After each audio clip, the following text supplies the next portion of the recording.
सम्माननीय सभामुख महोदय, नेपालको संविधान 2072 ले राष्ट्रिय स्वतन्त्रता, सार्वभौमसत्ता, भौगोलिक अखण्डता, राष्ट्रिय स्वाधीनता, स्वाभिमान, नेपालीको हकहितको रक्षा, सीमानाका सुरक्षा, आर्थिक समुन्नति र समृद्धिको लागि नेपालको अन्तर्राष्ट्रिय सम्बन्ध निर्देशित हुने व्यवस्था गरेको विदितै छ। राष्ट्रिय हितको रक्षा गर्दै सार्वभौमिक समानताका आधारमा अन्तर्राष्ट्रिय सम्बन्ध कायम गरी विश्व समुदायमा राष्ट्रिय सम्मानको अभिवृद्धि गर्नेतर्फ परराष्ट्र नीति तथा कूटनीति सञ्चालन हुने व्यवस्था रहेको छ। संयुक्त राष्ट्रसङ्घको बडापत्र, पञ्चशीलको सिद्धान्त, असंलग्नता, अन्तर्राष्ट्रिय कानुन र विश्व शान्तिको मान्यताका आधारमा राष्ट्रको सर्वोपरि हितलाई ध्यानमा राखी स्वतन्त्र परराष्ट्र नीति सञ्चालन गर्ने र विगतमा भएका सन्धिहरूको पुनरावलोकन गर्दै समानता र पारस्परिक हितको आधारमा सन्धि सम्झौता गर्न संविधानले नीतिगत मार्गनिर्देशन गरेको छ। संवैधानिक मर्मअनुसार राष्ट्रिय हितको रक्षा गर्ने एवं जनताको समृद्धि तथा राष्ट्रिय हित तथा सुरक्षालाई केन्द्रबिन्दुमा राख्दै अन्तर्राष्ट्रिय जगतमा नेपालको प्रतिष्ठा र राष्ट्रिय सम्मानको अभिवृद्धि गर्ने उद्देश्यले छिमेकी लगायत सबै मित्र राष्ट्रहरूसँग सार्वभौम समानता, पारस्परिक सम्मान र लाभका आधारमा द्विपक्षीय सम्बन्ध विस्तार र सुदृढ गर्न सरकार प्रयत्नशील रहेको छ। दिगो शान्ति, सुशासन, विकास र समृद्धिको लागि पारस्परिक हित र लाभका आधारमा छिमेकी, विकास साझेदार र श्रम गन्तव्य मुलुक लगायत विश्वका सबै मित्र राष्ट्रसँगको मैत्रीपूर्ण सम्बन्धलाई थप मजबुत बनाउने, समन्वय र सहकार्यलाई बढावा दिई आपसी सहयोगका क्षेत्रहरू विस्तार गर्ने सरकारको नीति रहेको छ। यसमा छिमेकीलाई उच्च प्राथमिकता दिने सरकारको कार्यनीति रहेको छ। नेपालको दुवै छिमेकी मित्र राष्ट्रहरूसँग उच्च तहमा निरन्तर भ्रमणहरूको आदान प्रदान भइरहेका छन्। यस प्रकारका भ्रमण र भेटवार्ताहरूले हाम्रो हित र चासोको विषयहरूलाई प्रष्ट रूपमा राख्न तथा सोही मुताबिक छिमेकी मित्र राष्ट्रहरूसँग समर्थन, सद्भाव र सहयोग प्राप्त गर्न सहज हुने विषय समेत विदितै छ। सम्माननीय सभामुखज्यू, यसै क्रममा politburo of the communist party of China central कमिटीका सदस्य तथा जनवादी गणतन्त्र चीनका परराष्ट्र मन्त्री महामहिम वाङ यीको मैत्रीपूर्ण निमन्त्रणामा यही चैत्र 11 देखि 19 गतेसम्म तदनुसार 14 मार्चदेखि 1 अप्रिल 2024 सम्म मैले नेपाली प्रतिनिधिमण्डलको नेतृत्व गर्दै मित्रराष्ट्र चीनको औपचारिक भ्रमण सम्पन्न गरेको सन्दर्भमा यस सम्मानित सदनमा यस भ्रमणको क्रममा सम्पन्न भेटवार्ता तथा छलफलहरूका सम्बन्धमा संक्षिप्त जानकारी गराउने अनुमति चाहन्छु। मेरो प्रिय मान्यज्यूले मनकै कुरा पहिल्यै पढेर यही बोल्न आयो होला भनेर मलाई देखेर ल अहिले जानकारी चाहियो भन्नुभएको थियो। धन्यवाद। मैले यसपटकको छिमेकी मित्र राष्ट्र चीनको भ्रमणमा दुई विषयमा ध्यान केन्द्रित गरेर छलफल गरेको छु। एक, हाम्रो द्विपक्षीय छिमेकी मैत्रीपूर्ण सम्बन्धलाई सुदृढ बनाउने र दोस्रो, नेपालको आजको मुख्य राष्ट्रिय कार्यभार रहेको आर्थिक विकास र समृद्धिलाई तीव्र गतिमा विकासको प्रक्रियामा अगाडि बढिरहेको चीनबाट कसरी लाभ लिन सक्छ भनेर आर्थिक विषयमा र आर्थिक कूटनीतिलाई बिन्दुमा राखेर छलफल गरेको छु र मुख्यतः त्यसमा पनि आर्थिक सहयोगात्मक सम्बन्धलाई केन्द्रमा राखेर यसपटक मैले छलफल गरेको छु। भ्रमणका क्रममा चिनिया कम्युनिस्ट पार्टीको पोलिट ब्युरोको स्ट्यान्डिङ कमिटी सदस्य तथा national committee of the Chinese people's political consultative कन्फरेन्सका चेयरम्यान महामहिम वाङ हुनिङ तथा सेन्ट्रल कमिटीका पोलिट ब्युरो सदस्य तथा जनवादी गणतन्त्र चीनका परराष्ट्र मन्त्री महामहिम वाङ यीसँग द्विपक्षीय हितका विविध विषयहरूमा गहन छलफल भएको छ।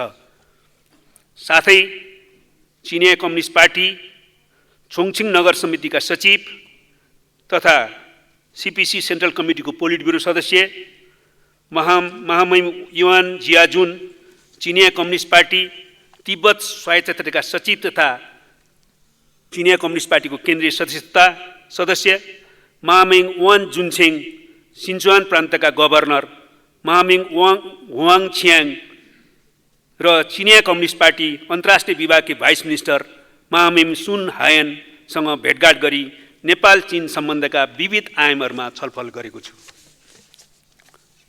सम्माननीय सभामुखज्यू, मेरो चीन भ्रमणका क्रममा भएका केही महत्त्वपूर्ण उपलब्धिहरूलाई बुनागत रूपमा उल्लेख गर्न अनुमति चाहन्छु। 1. रसुवा केरुङ, तातोपानी, झ्याङु, यारी, पुरान तथा नेङचु लिची कोरेला व्यापारिक नाकाहरू यस अगावै सञ्चालनमा आइसकेका छन्।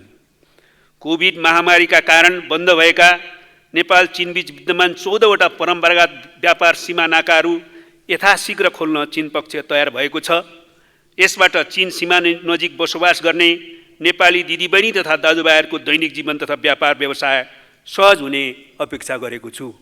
यसभन्दा अगाडि हाम्रो सम्माननीय प्रधानमन्त्री चीन जाँदाखेरि पनि यस बारेमा छलफल भएको थियो र यो खोल्दै जाने ग्रेजुअल्ली भन्ने समझदारी भएको थियो। अहिलेसम्म त्यो खुल्न नसकिसकेको परिप्रेक्ष्यमा यसबाट गम्भीर छलफल भएर तत्काल 14वटा परम्परागत नाकाहरू खोल्ने सहमति भएको छ र यो छिट्टै तुरुन्तै व्यवहारमा देखिने गरे कार्यान्वयन हुने कुरामा म विश्वस्त छु। नेपाल चीनबीच विद्यमान मैत्रीपूर्ण सम्बन्धका विविध आयामहरूमा नियमित रूपमा उच्च स्तरमा छलफल गर्न नेपाल र चीनका परराष्ट्र मन्त्री स्तरमा एक संयुक्त आयोग joint commission at the level of foreign minister गठन गर्न दुवै पक्ष सकारात्मक भएका छौँ। यस्तै बाइल्याटरल कन्सल्टेटिभ मेकानिजम हाम्रो अर्को छिमेकी मित्र राष्ट्र भारतसँग पनि मन्त्री स्तरको कन्सल्टेटिभ मेकानिजम रहेको छ। बेल्ट एन्ड रोड इनिसिएटिभको कार्यान्वयन योजना BRI इम्प्लिमेन्टेसन प्लानलाई अन्तिम रूप दिने बारे छलफल भएको छ। नेपालले सन् 2016 देखि नै नेपाल भ्रमणमा आउने चिनिया पर्यटकहरूलाई निःशुल्क भिसा उपलब्ध गराउँदै आएको छ। चीन भ्रमण गर्न चाहने नेपालीहरूलाई पनि चिनिया भिसा निःशुल्क उपलब्ध गराउन मैले अनुरोध गरेको छु। यसमा चिनिया पक्षले सकारात्मक प्रतिक्रिया दिएको छ। 5. नेपालको महत्त्वपूर्ण तथा विश्वसनीय विकास साझेदारको रूपमा रहेको मित्रराष्ट्र चीनले नेपाललाई थप गुणात्मक सहयोग उपलब्ध गराउने प्रतिबद्धता व्यक्त गरेको छ। नेपाल चीनबीच भएका सहमतिहरूको प्रभावकारी कार्यान्वयन गरी तथा विद्यमान संयन्त्रको नियमित बैठक बसेर आवश्यकता अनुसार सम्बन्धित विषयमा कार्यसमूह वर्किङ ग्रुप गठन गरी आपसी सहयोगलाई थप गतिशील बनाउन दुवै पक्ष सहमत भएका छौँ।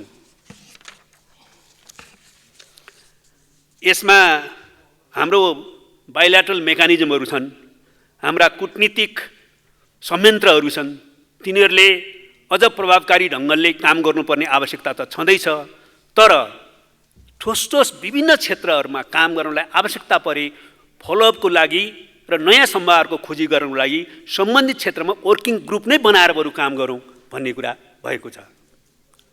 सन् 2012 नेपाल चीनबीच हस्ताक्षर भएको एग्रिमेन्ट अन ट्रान्सफ्रन्टियर पास्चुरिङ बाई बोर्डर इन्हाबिटेन्ट्स बमोजिम सीमा क्षेत्रमा बसोबास गर्ने नेपालीहरूलाई चीनको तिब्बत सोसाइटी क्षेत्रमा चरण भूमि प्रयोग गर्न दिन र सीमावर्ती केही नेपाली गाउँहरूमा विद्युतीकरण गर्न चीनी पक्ष सकारात्मक भएको छ। नेपालको काठमाडौँ र चीनको तिब्बत सोसाइटी क्षेत्रको लासाबीच सिधा बस सेवा डाइरेक्ट बस सर्भिस पुनः सुचारू गर्न दुवै पक्ष सकारात्मक भएका छौँ। कुक्ड बफालो मिट, हेलेज, घाँस, प्लान्ट बेस्ड मेडिसिनल प्रडक्ट्स, तरकारी तथा फलफुल लगायतका नेपाली वस्तुहरूको निर्यातमा सहजीकरण गर्न मैले चिनिया पक्षलाई अनुरोध गरेको छु। यसमा चिनिया पक्षले आवश्यक सहयोग गर्ने प्रतिबद्धता जनाएको छ। नेपाल चीन सीमाका केही क्षेत्रमा मल्टी फङ्सनल ल्याब स्थापना गर्न मैले गरेको अनुरोधलाई चिनिया पक्षले सकारात्मक रूपमा लिएको छ। यो ल्याबको अभावमा पहिला नै समझदारी भएका जस्तो कुक्ड बफालो मिटहरू लैजाने सन्दर्भमा त्यो कुरा त्यति व्यवहारमा क्रियान्वयन पाएको छैन र अरू पनि विषयहरूमा हामीले क्वारेन्टाइन चेकमा ल्याबहरू नभएको कारणले गर्दा केही समस्या उत्पन्न भएको छ। त्यसको सम्बन्धमा मल्टिफङ्सनल ल्याब स्थापना नेपालभित्र सीमा क्षेत्रमा गर्नका निम्ति चीन सरकारले सकारात्मक प्रतिक्रिया जनाएको छ। नेपालको कृषि क्षेत्रको उत्पादकत्व बढाउनको लागि आवश्यक पुँजी र प्रविधि उपलब्ध गराउन चीनिया पक्ष सकारात्मक रहेको छ। नेपालको काठमाडौँ र पोखरा तथा चीनका विभिन्न सहरहरूबीच थप उडानहरू सञ्चालनमा ल्याउन दुवै पक्ष सहमत भएका छौँ। यसले दुई देशबीचको व्यापार तथा जनस्तरको सम्बन्ध विस्तार गर्न त नेपालमा थप चिनिया पर्यटक भित्रन सहयोग पुग्ने देखिन्छ। आगामी 28-29 अप्रिल 2024 मा काठमाडौँमा आयोजना हुने तेस्रो नेपाल लगानी सम्मेलनमा सरकारी तथा निजी क्षेत्रका चिनिया लगानीकर्ताहरूको बढीभन्दा बढी सहभागिताका लागि अनुरोध गरेको छु। यसमा उच्चस्तरीय चिनिया नेतृत्वले उक्त सम्मेलनमा सहभागिताका लागि चिनिया लगानीकर्ताहरूलाई प्रोत्साहन गर्ने प्रतिबद्धता व्यक्त गरेको छ।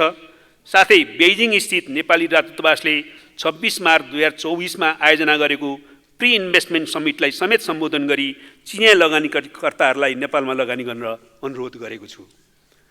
चीनमा नेपाल भ्रमण वर्ष 2025 लाई सफलतापूर्वक मनाउन दुई देशका सम्बन्धित निकायहरूले मिलेर काम गर्ने सहमति भएको छ। यसबाट नेपालमा चिनिया पर्यटकहरू बढ्ने विश्वास लिएको छु। अन्तर्देशीय सडक, रेलवे, हवाई उडान, विद्युत प्रसारण लाइन आदिको विस्तार गरी नेपाल चीन बीचको कनेक्टिभिटीलाई थप विस्तार गर्न दुवै पक्षले तत्परता देखाएका छन्। नेपालको उद्योगीकरण गर्न, उत्पादनशीलता बढाउन र जनशक्ति विकास गर्न चीन र नेपालले संयुक्त रूपमा काम गर्ने बारेमा महत्त्वपूर्ण छलफल भएको छ। खास गरी चिनिया ज्ञान र प्रविधि नेपाल भित्राउन मैले विशेष अनुरोध गरेको छु। चीन भ्रमणका क्रममा मैले Huawei Beijing research and development executives exhibition centre र छोङछिङ स्थित सेरेक्स फोनिक्स तथा इन्टरनेसनल लजिस्टिक हबको भ्रमण गरी चीनले खास गरी सूचना प्रविधि क्षेत्र र औद्योगिकरणमा प्राप्त गरेको अभूतपूर्व सफलताको अवलोकन गरेको बेहोरा म यस सम्मानित सदनमा अनुरोध गर्न चाहन्छु। नेपाल, तिब्बत, छोङछिङ, सिचुआन बीच डेभलपमेन्ट करिडर बनाउने विषयमा पनि दुई पक्षबीच सकारात्मक छलफल भयो। मेरो दृष्टिकोणमा नेपालको सीमाबाट निकटवर्ती यी प्रान्त र सहरहरूलाई व्यापार, लगानी, पर्यटन, प्रविधि हस्तान्तरण तथा जनस्तरका सम्बन्ध विस्तार तथा विकासका दृष्टिकोणबाट केन्द्रित भए ठोस कार्यहरू अघि बढाउन सकिन्छ। तीव्र रूपमा आर्थिक विकासको प्रक्रियामा अगाडि बढिरहेको विश्वको दोस्रो ठुलो अर्थतन्त्र बनेको चीनसँग हामीले सामान्य आर्थिक सहयोगको कुरा गरेर मात्रै हुँदैन। त्यसको तीव्र आर्थिक विकासबाट लाभ लिनको निम्ति हामीले ठोस प्रयास गर्नुपर्ने आवश्यकता छ। चीनसँग त्यसको निम्ति गम्भीर छलफलहरू भएका छन्। तर मुख्यतः नेपालसँग तीनवटै अन्तर्राष्ट्रिय नाका, तीनवटा द्विपक्षीय नाका र 14वटा परम्परागत व्यापार नाकाहरू रहेको सिजान प्रदेश उनीहरूले अहिले भन्छन् टिबेटसँग हाम्रो सम्बन्धलाई, त्यससँग जोडिएको सिजुआन जो पहिलाको परम्परागत रेशमी मार्गको एउटा ढोका हो, केन्द्र हो र अहिले चीन प्रवेशको पनि नेपालको लागि एउटा ढोका हो, त्यो सिजुआन प्रदेश र त्यो सँगै रहेको छोङछिङ सहर जो पहिलाको चीनको राजधानी हो, जहाँ आधुनिक प्रविधिको विकासका कारणले धेरै तीव्र रूपमा विकासको प्रक्रिया अगाडि बढेको छ र त्यहाँ 3 करोडभन्दा बढी जनसङ्ख्या छ।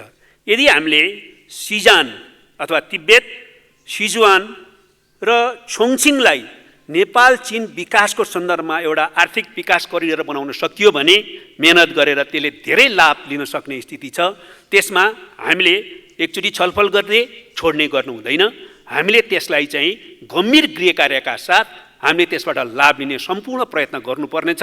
यसपटकको यो भ्रमण बेइजिङ छलफलपछि मैले मुख्यतः यो तीनटै प्रदेशमा गएर छोङछिङमा पनि, सिचुआनमा पनि र सिजान तिब्बतमा पनि गएर त्यहाँको प्रमुख नेतृत्वसँग यिनै विषयमा छलफल केन्द्रित गरेको छु। त्यसबाट नेपालले लाभ लिन सक्ने सम्भावनाहरू बढेको कुरा यहाँ जानकारी गराउनु पाउँदा म प्रसन्नता पनि व्यक्त गर्न चाहन्छु। व्यवहारमा परिणाम हामीले हेर्नु छ। त्यसको निम्ति नियमित अनुगमन र छलफलको प्रक्रिया अगाडि बढाउनु छ। खास गरी कृषि, पर्यटन, जलविद्युत, पूर्वाधार र प्रविधि हस्तान्तरणका क्षेत्रमा ठोस आयोजनाहरू बनाई कार्यान्वयन गर्दै जान दुवै पक्ष सहमत भएका छौँ। सम्माननीय सभामुखज्यू, भ्रमण तथा छलफलका क्रममा चिनिया पक्षले नेपालसँगको कूटनीतिक सम्बन्धलाई उच्च महत्त्व दिँदै आएको बताएको छ। साथै चिनिया नेताहरूले शान्तिपूर्ण सहस्थितिका 5 सिद्धान्तका आधारमा नेपाल चीन सम्बन्ध कायम रहँदै आएको तथा ठुला र साना देशहरूको सार्वभौमिक समानतामा जोड दिँदै आएको बताउनु भएको छ। त्यसैगरी उहाँहरूले नेपाल र चीन असल छिमेकी, एकअर्कालाई सहयोग गर्ने असल मित्र र साझा विकास खोज्ने असल साझेदार भएको बताउनु भएको छ। यस क्रममा चीनले नेपालको सार्वभौमसत्ता, स्वाधीनता र राष्ट्रिय स्वाभिमानको रक्षा गर्न तथा राष्ट्रिय परिस्थितिको नेपालले रोजेको विकासको मार्गमा अघि बढ्न दृढताका साथ सहयोग गर्ने प्रतिबद्धता व्यक्त गरेको छ। त्यहाँका नेताहरूले खास गरी कृषि, पर्यटन, प्रविधि लगायतका क्षेत्रहरूमा योजना बनाई कार्य गर्दै जान प्रतिबद्धता जनाएको छ।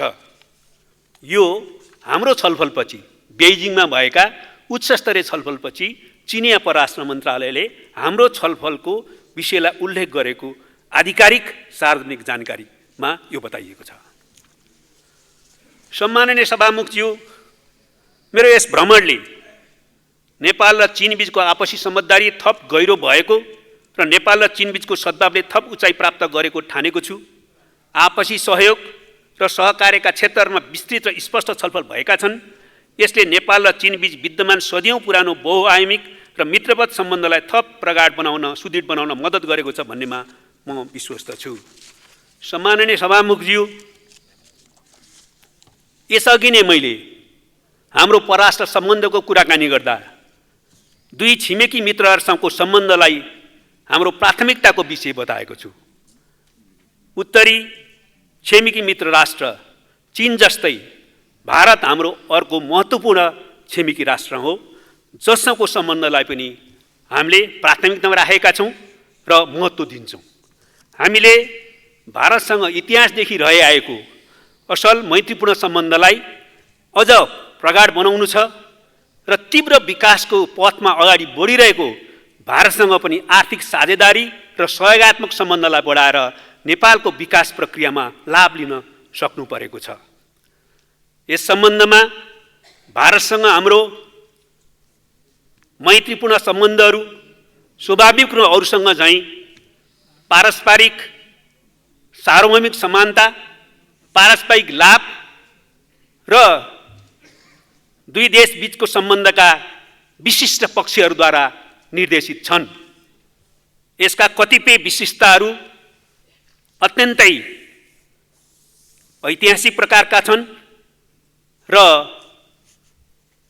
अत्यन्तै हाम्रो सम्बन्धलाई विशेष महत्त्व दिने प्रकृतिका पनि छन्। हामीले मित्रराष्ट्र, छिमेकी मित्रराष्ट्र भारतसँगमा पनि यही प्रकारले छलफल समझदारीलाई अगाडि बढाउने सरकारको नीति रहेको छ। अहिले भारतमा आसन्न लोकसभा चुनावको तयारी भइरहेको छ र छिटै लोकसभाको निर्वाचन सम्पन्न हुने प्रक्रियामा छ। त्यसकारणले अहिले नै यही स्तरको भ्रमण भारतमा पनि गरेर यस प्रकारको छलफल गर्न निर्वाचन अगाडि उपयुक्त परिस्थिति रहेको छैन भन्ने कुरा बुझ्न सकिने नै कुरा छ। तर हामी भारतसँग पनि गम्भीर प्रकारले अत्यन्तै हार्दिकताका साथ छलफल गर्न चाहन्छौँ र त्यो छलफलले एकातिर हाम्रो परम्परागत असल मैत्रीपूर्ण सम्बन्धलाई अझ सुदृढ बनाउने दिशातिर काम गर्नेछ र अर्कोतिर अघि मैले भने भारतसँगको सम्बन्धलाई पनि नेपालको आर्थिक विकासलाई सहयोग पुग्ने गरी केन्द्रित गरेर अगाडि बढाउन हामीले विशेष जोड दिनुपर्ने आवश्यकता छ। त्यसको निम्ति एकातिर भारतसँग अहिलेसम्म भएका सम्बन्धका सबै असल र सकारात्मक पक्षहरू, समझदारीहरूलाई दृढतापूर्वक कार्यान्वयनको प्रक्रिया अगाडि बढाएर हामीले जानु छ भने अर्कोतिर दुई छिमेकी मित्र राष्ट्रका बीचमा इतिहासले छोडेका कतिपय विषयहरूमा सौहार्दपूर्ण ढङ्गले हार्दिकतापूर्ण रूपमा टेबलमा बसेर कूटनीतिक माध्यमद्वारा वार्ताको माध्यमद्वारा समाधान गर्नुपर्ने आवश्यकता छ। हामीले दुईटा छिमेकी मित्र राष्ट्रको रूपमा सदियौं पुराना मित्र राष्ट्रको रूपमा सम्बन्धका कतिपय विशिष्टताहरू पनि भएको छिमेकी मित्र राष्ट्रको रूपमा हामीले हार्दिकतापूर्वक कूटनीतिक माध्यमबाट वार्ताको माध्यमबाट छलफल गरेर समाधान गर्न नसक्ने कुनै विषय छ भन्ने हामीलाई लाग्दैन। हामी यसलाई सकारात्मक ढङ्गले समाधान गर्न सक्छौँ भन्ने कुरामा आशा गर्छौँ र त्यसप्रति विश्वास पनि गर्न चाहन्छौँ। हामी यस सन्दर्भमा के प्रश्न पार्न चाहन्छौँ भने दुवैले आन्तरिक घरेलु राजनीतिका मुद्दा नबनाएर हाम्रा विषयहरूलाई अत्यन्तै हार्दिकतापूर्वक खुला ढङ्गले छलफल गरेर टेबलद्वारा कूटनीतिक माध्यमद्वारा समाधान गर्ने बाटो लिनुपर्छ। त्यसो गर्यो भने यो समाधान सम्भव छ, समाधान गर्नै पर्छ। यसप्रति नेपाल सरकार प्रतिबद्ध रहेको कुरा पनि यो सम्माननीय सभामुख मार्फत यो गरिमामय सदनमा म प्रश्न पार्न चाहन्छु।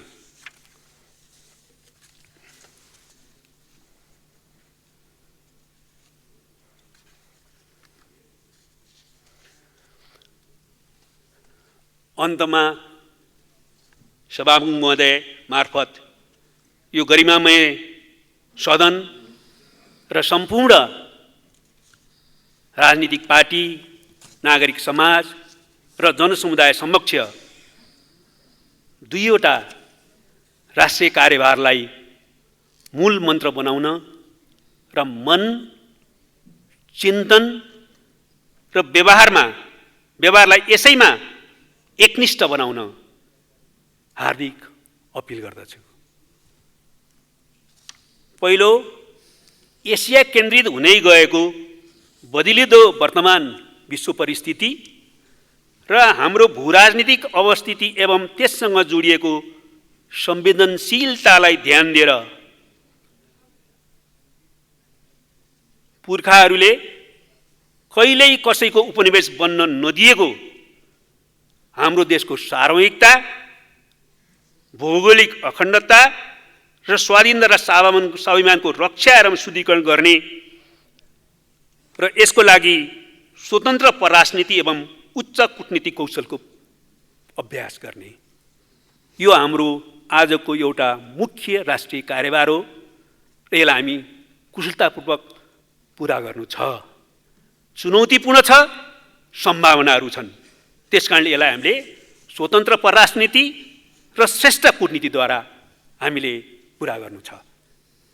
दोस्रो, आजको ऐतिहासिक चरणमा हाम्रो मुख्य र केन्द्रीय कार्यभार आर्थिक विकास र समृद्धि हो।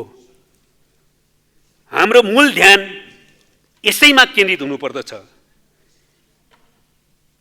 विकासको प्रक्रियालाई अझ तीव्रता प्रदान गरेर फड्कोको बिन्दुमा पुर्याउन जरुरी छ। अन्यथा ऐतिहासिक युगान्तकारी राजनीतिक परिवर्तनमा अन्तर्निहित निर्देश पुरा भएको ठहरिने छैन। त्यसले यसमा हाम्रो ध्यान केन्द्रित गर्न जरुरी छ। उपरोक्त दुई कार्यभारहरूलाई पुरा गर्न तीन आवश्यकतालाई महत्त्वसाथ आत्मसात गरौँ। एक, हिंसा ग्रन्थीको मानसिकताबाट माथि उठौँ। कहिल्यै कसैको उपनिवेश नबनेको देशको रूपमा राष्ट्रहित केन्द्रित दृष्टिबिन्दु र स्वाभिमान साथ प्रस्तुत हौँ। दुई, परराष्ट्र नीति, परराष्ट्र सम्बन्ध र आर्थिक विकासका आधारभूत पक्षहरूमा राष्ट्रिय सहमति कायम गरौँ। र तीन, परराष्ट्र एवं कूटनीतिक क्षेत्रलाई प्रभावकारी बनाउन परराष्ट्र मन्त्रालय र यस अन्तर्गतका सम्बन्धित कूटनीतिक नियोगहरूको संस्थागत क्षमता र कूटनीतिक क्षमताको गुणात्मक सुदृढीकरण गरौँ, यसप्रति सरकार प्रतिबद्ध छ भन्ने कुरा म व्यक्त गर्न चाहन्छु। धन्यवाद।